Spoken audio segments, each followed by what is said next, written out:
Microsoft just wrapped their E3 presentation showcasing what's next for the Xbox brand as a whole and what games we can expect in the next year and into the further future, and there was a ton of major things announced. And while the overall E3 presentation was well over an hour and a half long, we decided to put a condensed video together detailing every single thing that Microsoft announced at their Xbox E3 presentation this year. So let's go ahead and jump into it, but before we get started on this list, if you like all things Xbox, be sure to subscribe to Rocket Sloth as we cover Xbox and just Xbox news along with some retrospectives on the glory days of Xbox games.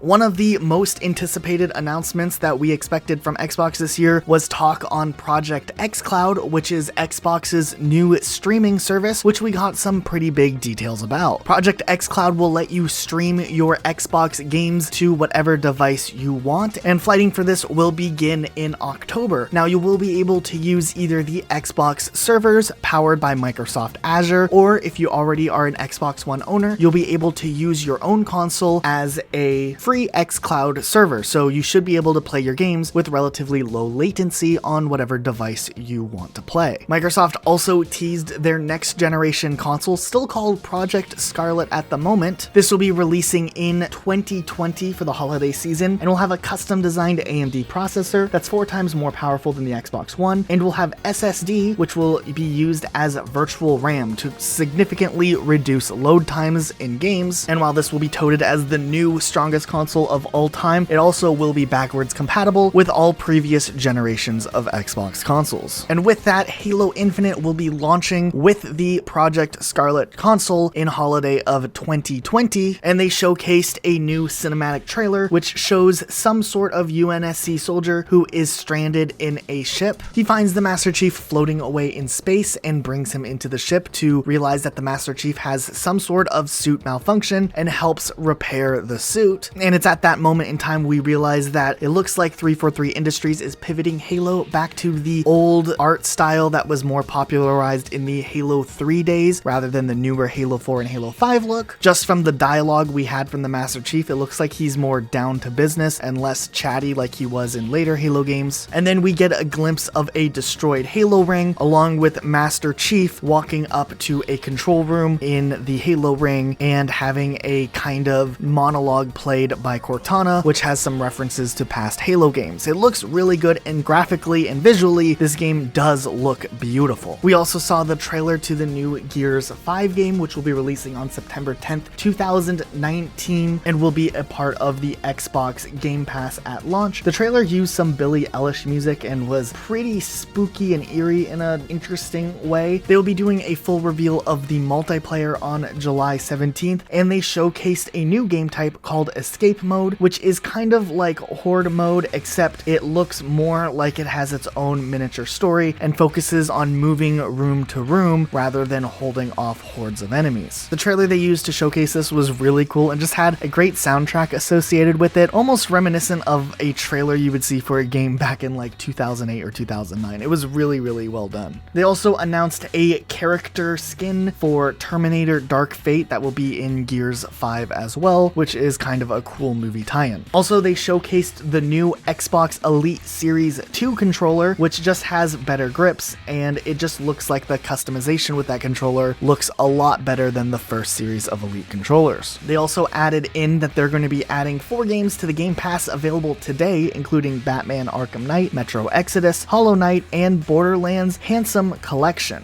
This also included a DLC in Borderlands 2, which is the Lilith the Fight for Sanctuary, which will be available today on the Game Pass, only in the Handsome Collection. We also saw a showcase of the Borderlands 3 trailer, showing more of the bigger battles that are going to be in the game, some more small details on the antagonist and their cult. We saw more details of Xbox Game Pass for PC, which starts today in open beta, and it's going to have over 100 games available. So far, it's going to have Imperator Rome and Football Manager 2019, but Halo Master Chief Collection will be on there once it launches, and other other games like Rise of the Tomb Raider, Metro Exodus, Horizon 4, Gears 5, Halo Reach, Prey, Ark Survival, Wolfenstein 2, and many more will be added later on. We also saw the announcement of Xbox Game Pass Ultimate, which is the Xbox Game Pass for console, plus Xbox Live Gold, plus Xbox Game Pass for PC, all bundled together for just $14.99 a month, and you can start your subscription right now and get 1 month for just $1. At E3, Xbox this year was the new Cyberpunk 2077 trailer, which has a character that looks like futuristic Rick Ross telling some dude, probably the main protagonist named Samurai, about a deal that they had. We see his partner, or maybe it's his brother, dying earlier on, and then he later gets betrayed by Rick Ross and the gang, and then our main guy gets shot and later gets woken up in a dump by Keanu Reeves. Keanu Reeves then comes out on stage and explains a little bit about the open world and story and customization of the game, and he also announces the release date of April 16th, 2020, which is much sooner than a lot of people anticipated for this game. We also saw a new trailer for Dying Light 2, which looks like the protagonist is going to be taking on a much darker tone than what we've seen in the first Dying Light game. We also saw the world premiere for the new Forza Horizons expansion pack, which is Lego Speed Champions. It has a ton of Lego cars in its own world with new areas and destructive buildings, and it's kind of wild and over the top, but it launches this week, which is kind of neat. We also saw a trailer for Elden Ring, which is made by From Software and written by George R.R. Martin. We don't really have any details on a release date or nothing really resembling gameplay, but it looks pretty interesting just because it's by the makers of Dark Souls, and having a story narrative involving George R.R. Martin does sound promising, but we'll have to see more on this probably next year when they reveal more. We also saw a story trailer for Outer World, and it's going to be on Xbox Game Pass on launch, which is a pretty big deal. We also saw Ninja Theory do a world premiere of Bleeding Edge, which will also be on Game Pass at launch, and it kind of looks like a third-person Overwatch type game, but also has some really interesting art styles associated with it. And if you're fans of games that are a little bit smaller in scale but still are artistically driven, we saw the trailer for Ori and the Will of Wisps, which will also be available on Game Pass at launch, and we get to ride on an owl, so that's kind of cool. We saw the trailer to Minecraft Dungeons, which will be on Game Pass at launch, and it's 4-player local and online co-op mode, and it looks pretty interesting. It's like Minecraft kind of meets Diablo, and maybe it will actually be fun, and it's coming spring 2020. We saw the world premiere of Blair Witch, which is a horror game coming out August 30th, and it kind of gave us some Alan Wake and Outlast vibes, but it definitely looked a lot darker and spookier than a lot of horror games we've seen in the past. It's launching on Game Pass, so it will be easily accessible for people to try out. We also saw the world premiere of games like Spitfarer, which are launching on the Game Pass, and the new Battletoads trailer, also launching on the Game Pass, that will have 3-player local co-op, and just the art style associated with this one looks pretty cool. We saw the trailer for The Legend of Wright, which is kind of a notebook puzzle adventure game. The art style is really unique, and some parts kind of remind us a little bit of Little Big Planet. And we saw the world premiere of Flight Simulator, which actually looks gorgeous, and just the way that the game is rendered looks like one of the most beautiful simulation games we've